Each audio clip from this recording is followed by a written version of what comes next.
Hola, bienvenidos a Neuma, el espacio donde todos, más allá de las diferencias que podamos tener, somos uno. Hoy vamos a contestar a la siguiente pregunta.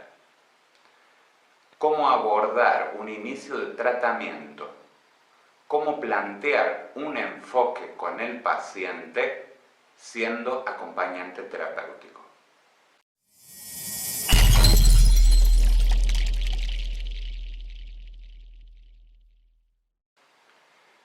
Bien, en primer lugar todo va a depender de si estamos trabajando con un equipo interdisciplinario conformado por médicos, psicólogos, psicopedagogos y otras especialidades.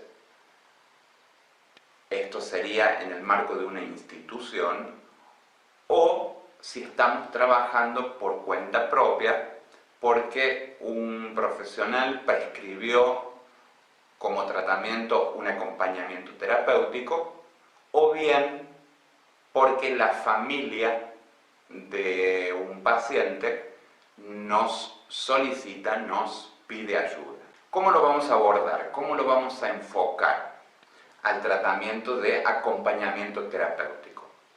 En el primer caso, si estamos trabajando en conjunto a un equipo interdisciplinario, psicopedagogos, psicólogos, médicos y otras especialidades, va a ser tarea de este equipo ayudarnos a fijar un encuadre de trabajo y nos van a orientar medianamente en los objetivos a trabajar acorde al cuadro psicopatológico de base del paciente. Bien, en el segundo caso, si trabajamos por cuenta propia, porque un médico, un psicólogo, un psicopedagogo o cualquier agente de salud prescribió a un paciente, a una persona, un acompañamiento terapéutico, lo que vamos a hacer es ir a conversar con quien prescribió ese acompañamiento para que nos cuente un poco el caso, para que nos hable un poco del paciente, para que nos oriente por dónde estima él que hay que trabajar, qué objetivos nos puede sugerir de trabajo, qué encuadre de trabajo nos puede sugerir. Recordemos que encuadre van a ser los días que vamos a ver al paciente por semana y por mes, la frecuencia, la cantidad de tiempo cada día. Eso es el encuadre. Encuadramos el trabajo en un formato de días, cantidad de horas por día y cantidad de días por mes. Una vez que nos hemos comunicado con ese profesional, vamos a sumar nuestros conocimientos sobre lo que es acompañar terapéuticamente a alguien y vamos a armar encuadre y objetivos de trabajo. Y también una supervisión de nuestro trabajo con algún profesional, algún agente de salud. Teniendo una supervisión de nuestro trabajo, vamos a lograr cometer la menor cantidad de errores que se puedan, sabiendo que errar es parte del aprendizaje también, porque nadie nació sabiendo.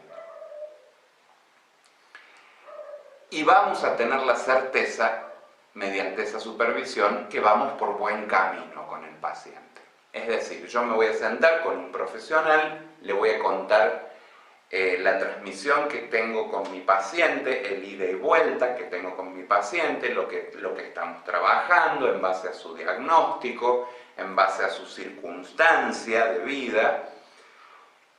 Y esa interacción me va a ayudar a hacer una catarsis de mi trabajo y me va a dar certeza, me va a dar seguridad y me va a orientar qué es lo que tengo que cambiar. Generalmente las supervisiones hay profesionales que las cobran, pero si supervisa al acompañante terapéutico el mismo profesional que lo prescribió, eso debería ser gratis, porque forma parte del tratamiento al paciente. Y por supuesto puede haber un tercer caso, que es donde el solicitante del acompañante terapéutico sea la familia. Directamente, la familia. En este caso, similar al anterior, en el que era un profesional de salud que prescribió un acompañante, en este caso vamos a hacer el mismo procedimiento. Nos vamos a juntar con la familia que pidió el acompañante, que solicita, que tiene la necesidad de un acompañante. Vamos a sentarnos en un primer encuentro con esa familia o ese familiar y vamos a recabar toda la información que necesitemos. Sea diagnóstico del paciente, qué necesita el paciente, qué espera ver ese familiar en el paciente, incorporando un acompañamiento terapéutico.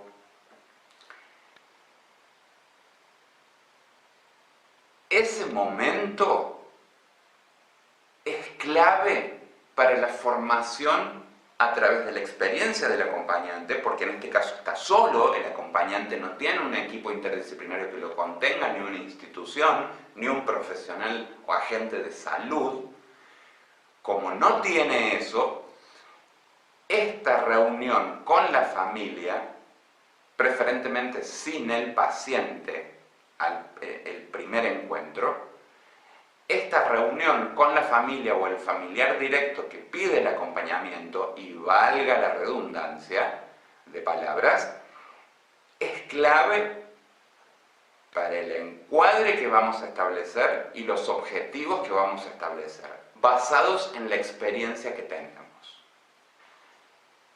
Yo digo, siempre hago hincapié en conocer el diagnóstico del paciente. Hay escuelas de acompañantes terapéuticos, hay escuelas que tienen una filosofía o un modo de ver las cosas en las que les dicen a las personas que van a estudiar para ser acompañantes, les dicen no es necesario que el acompañante tenga conocimiento del diagnóstico. Eso es algo que yo personalmente veo ilógico, incoherente, porque si no tenemos un diagnóstico no sabemos a qué nos estamos enfrentando. No todas las escuelas piensan igual, pero hago esta aclaración entre paréntesis. Es base conocer el diagnóstico del paciente. Entonces, tanto en el primer caso, con el equipo si trabajamos con un equipo interdisciplinario en una institución, o en el segundo caso, que trabajamos con un profesional, un agente de salud que prescribió el acompañamiento, el trabajo nos será más fácil porque el encuadre y los objetivos se van acomodando. Nos ayudan a acomodarlo. Es la idea primordial. El trabajo interdisciplinario siempre es lo mejor. Pero no es lo que pasa en la mayoría de los casos. Ahora, en el tercer caso, va a requerir un poquito más de esfuerzo, porque el AT tiene que armar todo, encuadre y objetivos, como vengo diciendo. En esta primera reunión, voy a ampliar sobre esto porque son más los casos que hay de solicitud de acompañamientos terapéuticos de la misma familia, o porque el profesional le dice póngale un acompañante, el profesional de cabecera le dice póngale un acompañante, pero después es muy difícil que el acompañante se encuentre con ese profesional. Es muy difícil. Todos están muy ocupados, entonces el acompañante lo llaman, le dicen tal especialista me dijo que necesita un acompañante, mi familiar, y bueno, y el acompañante tiene que ir ahí y llegar y hacer esta reunión de la que estoy hablando con la familia. ¿Qué es lo que va a hacer en este primer encuentro con la familia? Va a hacer algo que en otros videos ya está comentado, la solicitud de admisión al acompañamiento terapéutico.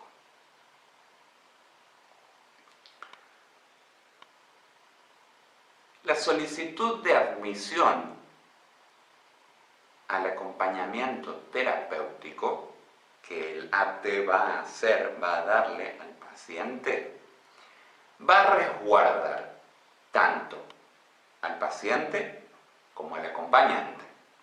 Los resguarda a los dos, tanto en un marco legal como en un marco más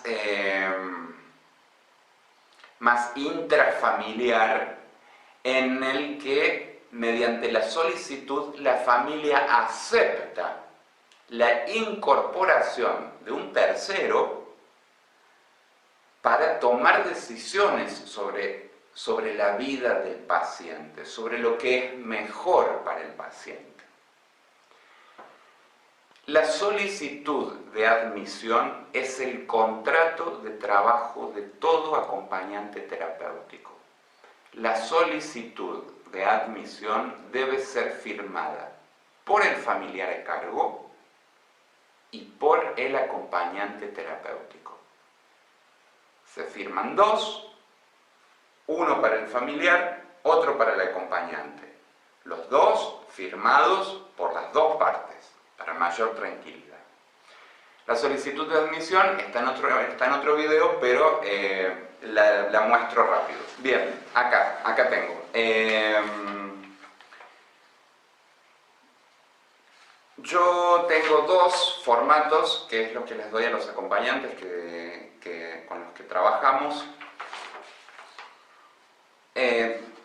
Juntan los mismos datos, pero les cuento el más completo, cómo es este contrato de trabajo que se hace con la familia. Se los leo rápido para que vean más o menos cuáles son los datos que se recaban. Servicio de rehabilitación y acompañamiento terapéutico. Punto número 1, datos del paciente.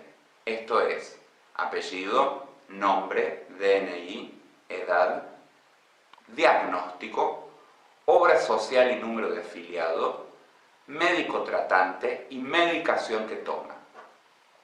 Punto número 2, datos del familiar a cargo. Esto es apellido, nombre, DNI, parentesco, domicilio, teléfono, email. Punto número 3, encuadre de rehabilitación y acompañamiento terapéutico. Encuadre: días, horarios, lugares de realización del acompañamiento, total de horas mensuales, presupuesto, es decir, cuánto le voy a cobrar por hora, cuánto va a resultar por semana, cuánto va a resultar por mes, fecha de inicio del acompañamiento y brevemente objetivos de trabajo. Y como punto número 4, los datos del rehabilitador o del acompañante terapéutico. Apellido, nombre, DNI, teléfono, email. Y abajo siempre le agrego como un quinto punto, observaciones. Cualquier observación que se tenga que hacer, la observación siempre es algo que es de máxima prioridad, si no, no se hace ninguna observación. Cualquier dato que no se complete en los 4 ítems anteriores se pone en observaciones. Generalmente en la primera reunión con la familia vamos a hablar más o menos del encuadre que vamos a hacer con el paciente, esto es días y horas, cantidad de días semanales. Vamos a hacer una aproximación, pero todo eso hay que aclararle a la familia que a medida que el acompañamiento empieza, eso se va ajustando, porque uno tiene unas expectativas, pero después se suceden otras. Todo se va ajustando, todo tiene que ser con mucha plasticidad, todo tiene que ser muy flexible. Siempre y cuando se respete lo que necesita la familia, el paciente y lo que puede dar el acompañante terapéutico.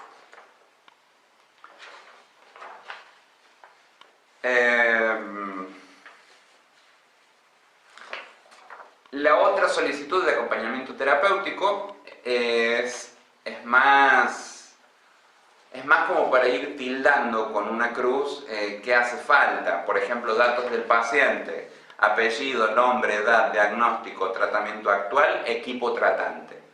Objetivos, hábitos y cuidado personal. ¿Hace falta? Sí, tildo.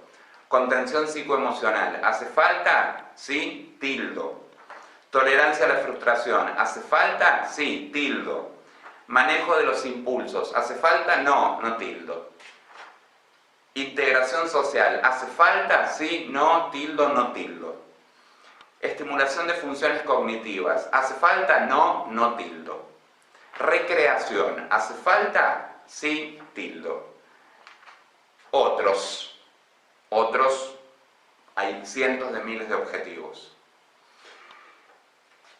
Y por último, acompañamiento terapéutico, días, horarios, lugar de realización, profesional tratante. Tenemos que tratar de saber siempre, aunque no lo podamos ver nunca, quién es el profesional tratante del paciente. Es decir, el médico especialista que dijo, hace falta un acompañamiento terapéutico.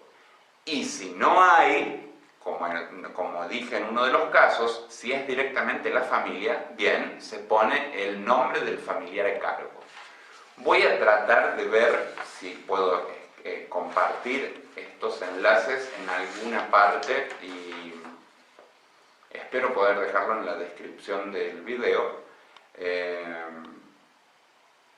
Si no, les hago una captura de pantalla y trataremos de encajarlo en el video.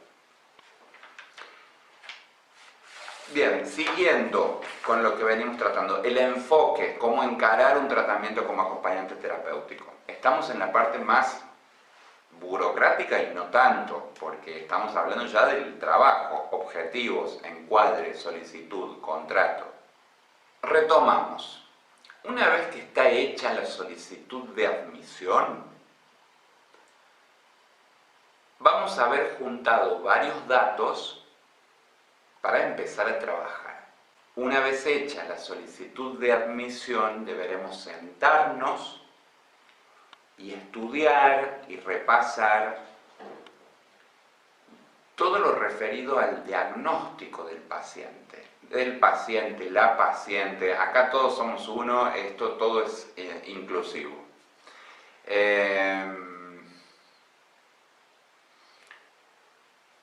Hay muchos libros.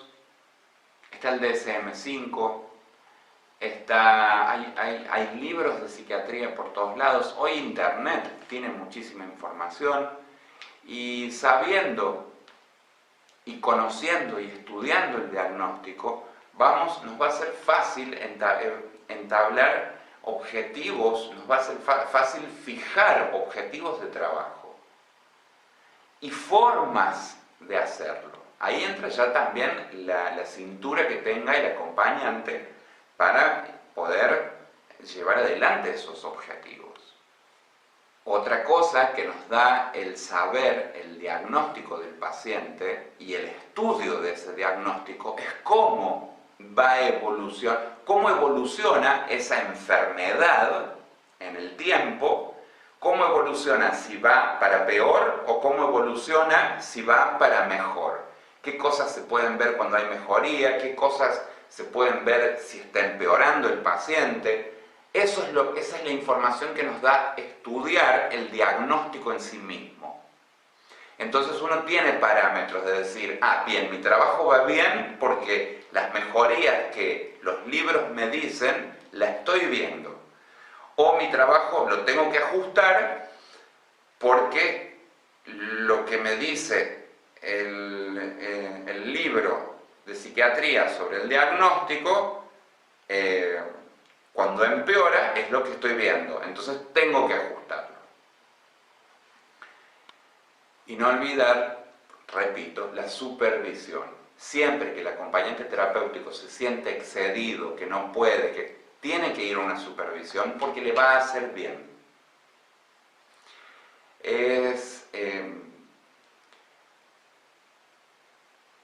Se destraban muchas cosas en una supervisión.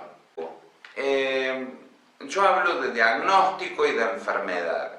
Uso estas palabras para que nos podamos entender. Desde lo personal, generalmente no uso palabras como enfermedad, porque el ser humano es mucho más que una enfermedad. Eso que llamamos enfermedades son circunstancias de la vida. Entonces, manejo estos términos de enfermedad, cuadro psicopatológico, patología, por una cuestión de entendimiento, porque estamos en un área de salud. Por cierto, son circunstancias de la vida que están en desequilibrio. Todos los desarreglos psíquicos, emocionales, hasta en la alimentación, hasta en todas las áreas de la vida, todos los desequilibrios se producen por dos motivos: exceso o defecto. Cierro paréntesis. Siguiendo con la parte práctica, doy un ejemplo.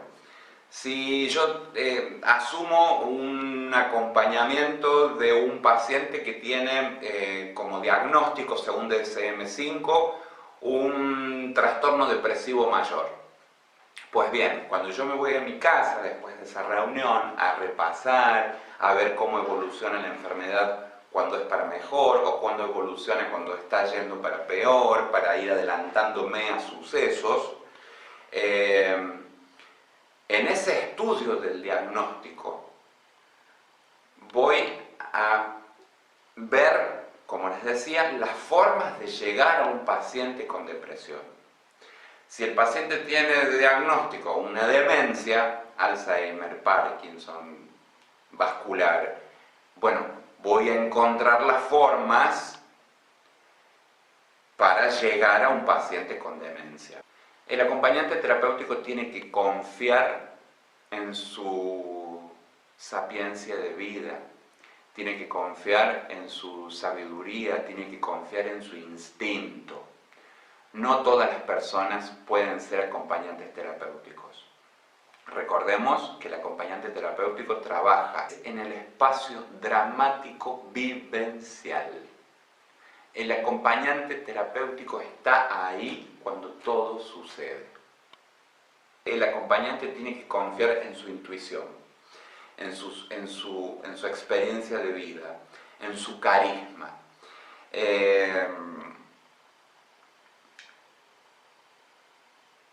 El acompañante terapéutico tiene que saber recibir al paciente. Y cuando digo recibir al paciente, es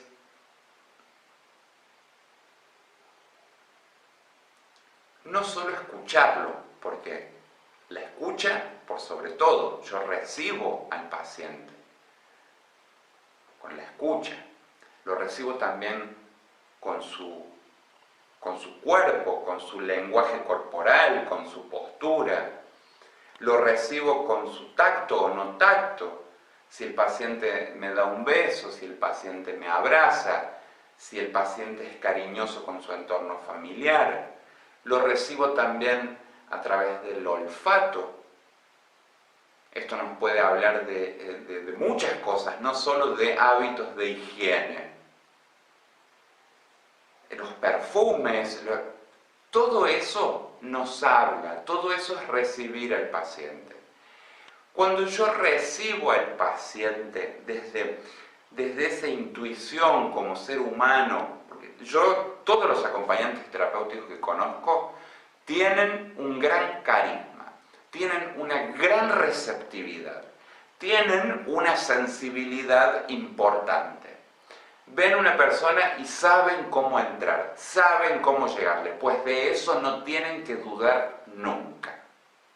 Por más que haya formas en libros y fórmulas y que lo tenés que hacer así, que lo tenés que hacer así, sí, hay que escuchar todo, hay que estar abierto a todo, integrarlo y tenerlo presente. Pero jamás dudar de las formas que uno ya conoce de cómo llega a la persona.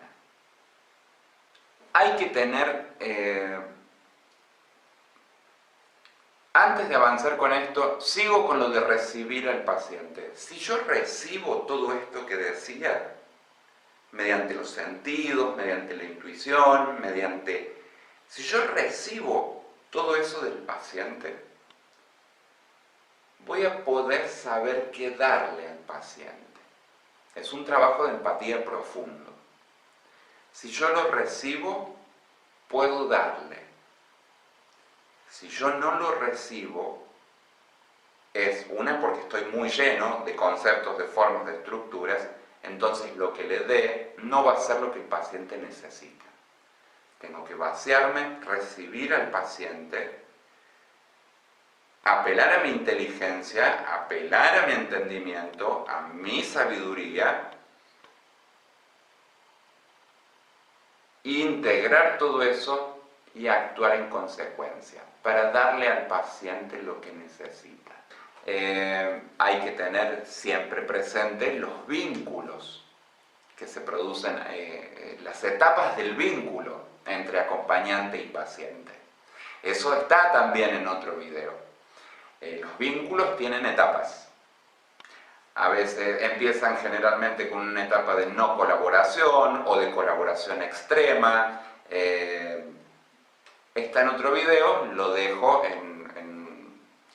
en una ventanita por acá o al final del video como sugerencia. Tener en cuenta los estadios del vínculo, ¿sí? Acompañante, paciente, paciente, acompañante. Y vuelvo, tener receptividad con el paciente, saber recibirlo, no es decirle sí en todo al paciente. No, porque hay que marcar límites muchas veces. La mayoría de las veces hay que marcar límites por el bien del paciente. Pero para yo poder marcar esos límites, tengo que saber recibirlo al paciente. Acompañante terapéutico, confía en tu instinto, confía en tu carisma, confía en vos, porque si estamos enteros, podemos dar. Si no, somos simples dispositivos que nos cansamos, dejamos, abandonamos. Todo esto es en base a cómo voy a abordar o enfocar de primera instancia un acompañamiento terapéutico. Ahora, desde el punto de vista humano, lo vengo diciendo, al abordaje del acompañamiento lo tengo que hacer. O sea, en mi primer encuentro con el paciente lo tengo que hacer desde la humildad, desde la misericordia, desde la receptividad, como vengo diciendo, desde la escucha, desde la no invasión, desde la no, yo te voy a curar, no. Desde la humildad, desde la quietud que no es inmóvil, sino desde una quietud que me permita, y hago mucho hincapié en esto, que me permita recibir al paciente para poder moverme acorde a eso e ir cumpliendo los objetivos que tengo que hacer con el paciente para ayudarlo, para darle calidad de vida. Y si es para curarse, hay muchos acompañantes que curan mucho más que un medicamento. No es por menospreciar los medicamentos, pero hay la fortaleza que se produce cuando estamos acompañados ya saben de qué hablo. Es algo maravilloso, es algo que produce sanación. Y tengo que hacer que se sienta respetado. Tengo que resaltar su dignidad. Tengo que hacer que se sienta amado.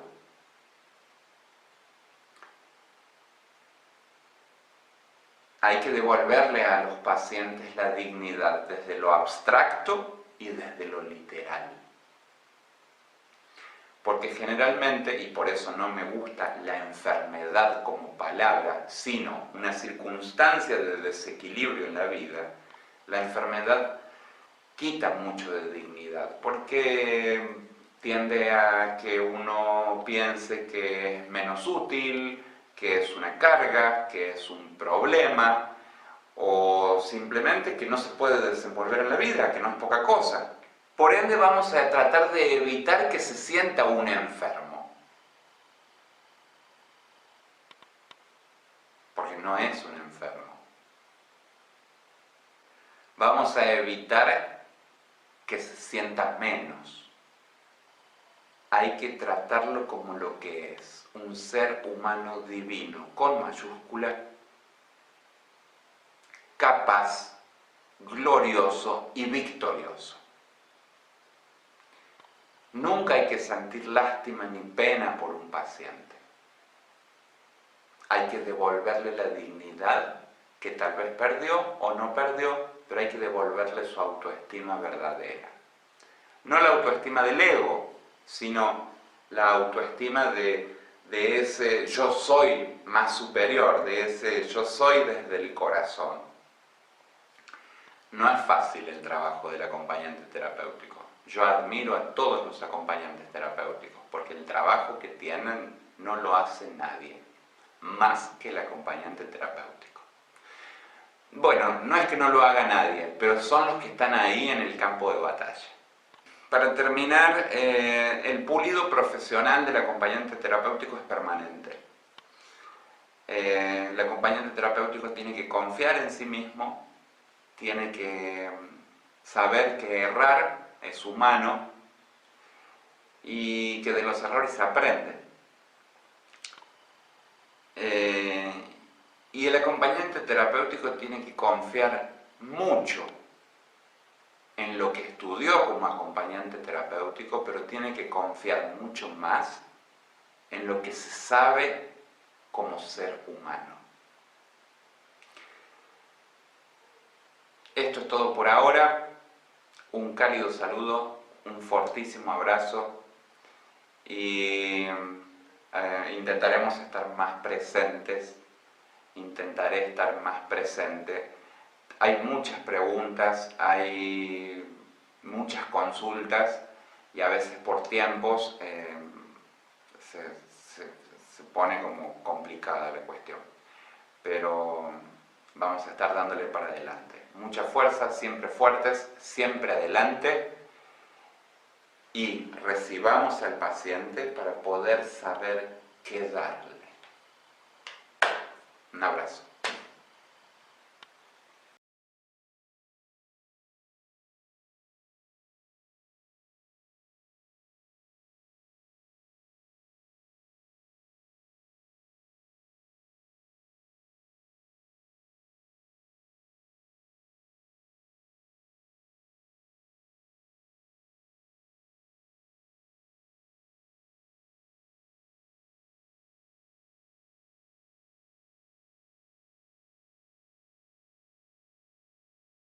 Muchas gracias. Todos somos uno.